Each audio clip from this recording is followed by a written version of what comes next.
इंदौर के पब कारोबारी भूपेंद्र रघुवंशी की आत्महत्या के मामले में पुलिस ने लंबी पूछताछ के बाद आत्महत्या से प्रेरित करने के मामले में भूपेंद्र की महिला मित्र इति तिवारी को आरोपी बनाते हुए गिरफ्तार कर लिया है। तो वहीं इति का नाम मृतक द्वारा छोड़े गए सुसाइड नोट में भी दर्ज था। मृतक की पत्नी ने भी इति पर ही शक जाहिर की थी। वहीं दरअसल पब कारोबारी भूपेंद्र रघुवंशी ने 5 दिन पहले अपने ही घर में आत्महत्या कर ली थी, जहां उन्होंने एक सुसाइड नोट छोड़ा था, जिसमें रघुवंशी ने इति तिवारी द्वारा ब्लैकमेल करने और मकान की मांग करने और नए आईफोन की डिमांड किए जाने का उल्लेख किया था।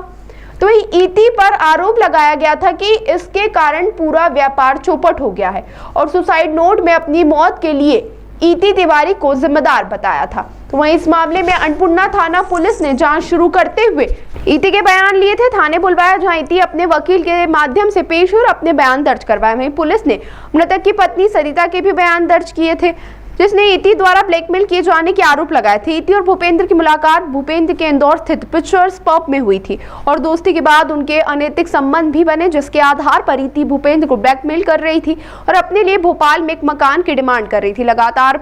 बढ़ते जा रहे दबाव को भूपेंद्र सहन नहीं कर पाया और आत्महत्या कर ली थी। अब पुलिस ने इति को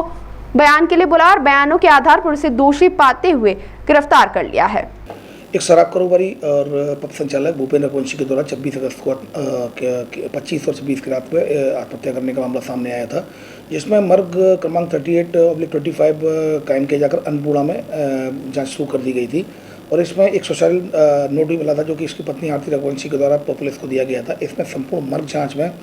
और इसके स्टेटमेंट में परिजनों के, वाइफ के और उसके साले के और ड्राइवर के और इन सभी के गनमैन, इन सभी के स्टेटमेंट्स के आधार पर यह पाया गया कि इसकी एक जो फ्रेंडशिप थी वो जो प्रथम दृष्टया ये पाया गया कि इसकी जो फ्रेंडशिप थी 2 साल तक एक लड़की से फ्रेंडशिप थी और उस लड़की के द्वारा पैसे मांगे जाते थे और पैसे न देने की सूरत में उसको ब्लैकमेल किया जाता, रेप के केस में फंसाने की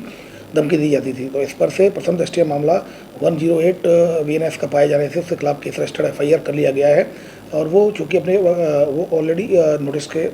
पालन में अपना पक्ष रखने के लिए आई थी, तो अभी फिलहाल हिरासत में ले लिया गया, उसकी गिरफ्तारी की जा रही है। पैसे की डिमांड करती थी और ये लड़की उनका ये सारा इन्वेस्टिगेशन का भी पार्ट है, चूँकि अभी इसमें FIR रजिस्टर्ड कर ली गई है और चूँकि प्रथम दृष्टया जो सुसाइड नोट के आधार पर, चूँकि उसकी जो सुसाइड नोट की जो राइटिंग थी उनके परिजनों के द्वारा पहचानी गई थी, तो इस आधार पर प्रथम दृष्टया इति तिवारी के खिलाफ 108 VNS का केस पाए जाने से उसको फिलहाल हिरासत में ले लिया गया, उसकी गिरफ्तारी की जा रही है।